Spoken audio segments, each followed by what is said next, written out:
Hello, and welcome to Precinct Election Official Refresher Training. This video will be covering Election Day basics and the 5 elements of Election Day. The page numbers that are provided will correspond with the Precinct Election Official Manual. Let's get started with some Election Day basics. If you are assigned, our office will contact you with the details to confirm. Whether or not you are assigned a location, we recommend that all workers vote early.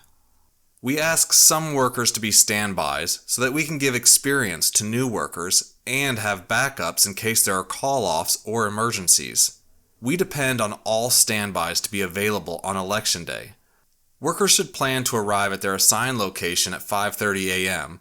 and not leave until after 9 p.m. During this time, workers cannot leave the property, so it is highly recommended that all meals are packed or planned in advance.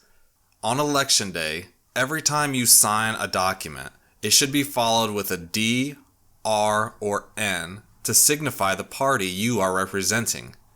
This is how we prove that polling locations are working in fair, bipartisan teams. Each location will have at least 4 workers.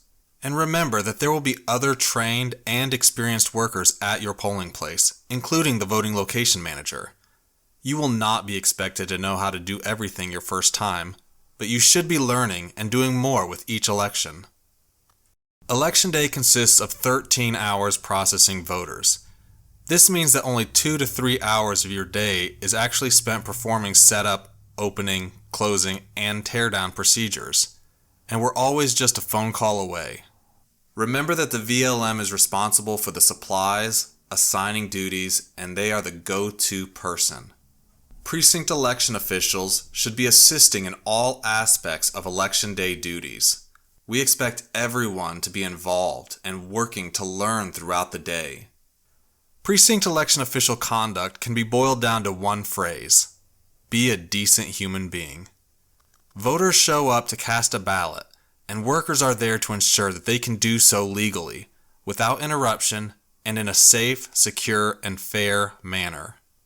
There are a few things worth noting that are unique to party primaries. Voters will choose a party ballot and nominate who they want to represent the party for the general election. All available options should be offered. Additionally, primaries allow 17-year-old voters who will be 18 before the next general election to cast a ballot. They must vote on paper and place it in a marked envelope to ensure no selections were made that were not permitted. Election Day consists of 5 basic elements: setup, opening, processing voters, closing, and teardown. Step 1. Setup. Some workers will meet up the night before to stage and set up their location. This is a great way to get a head start for Election Day. Everyone is expected to arrive at 5:30 a.m., and it's a good idea to split up into teams to tackle the different tasks.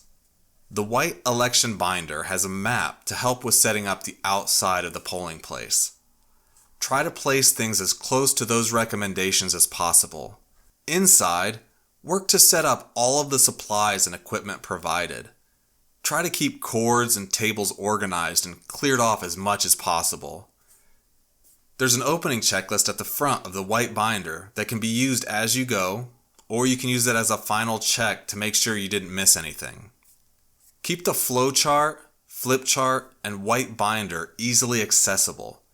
Remember, there should be no TV, radio, newspapers, or other media in the location or turned on. There should be nothing political related to the current election, sale of any items, or any food or drink on the check-in tables.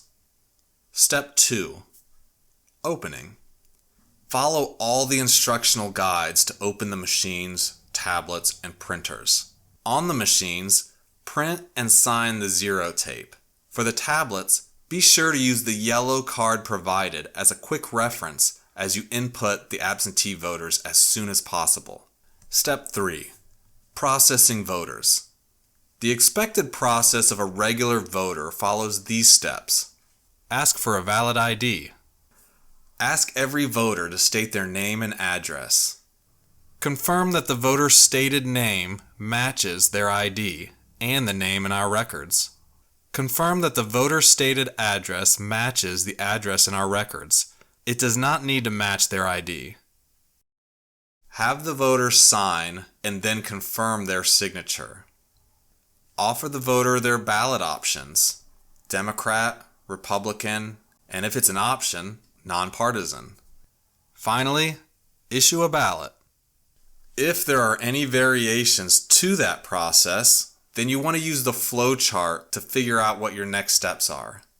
Be familiar with the tablet screen so you can search for and process each voter comfortably and quickly.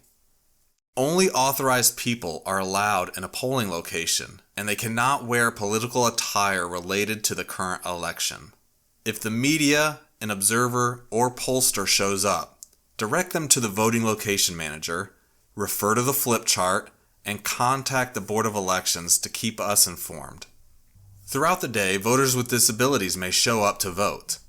Treat all voters with dignity and respect, and take the time to read the ADA accessibility and resource guides. These are great resources to make your interaction more comfortable for everyone involved. Step 4. Closing. The polls are officially closed at 7:30 p.m. There's a closing checklist available in the white binder to use as you go. Use the instructional and step-by-step guides for the closing process. Before closing them down completely, be sure to print 2 tapes from the machines and 1 from the tablets. Make sure to complete and sign all green forms found in the white election binder. Step 5. Teardown. All supplies should be returned where they were found. The location should be arranged how you found it. Clean up any messes, seal up the trash, turn off the lights, and lock the facility. At the end of the night, the VLM will need help loading all the equipment they must return to our office. Remember that you are a representative of the Pickaway County Board of Elections. Thank you so much for taking the time to learn, grow, and be involved in the election process. We hope you have a great election.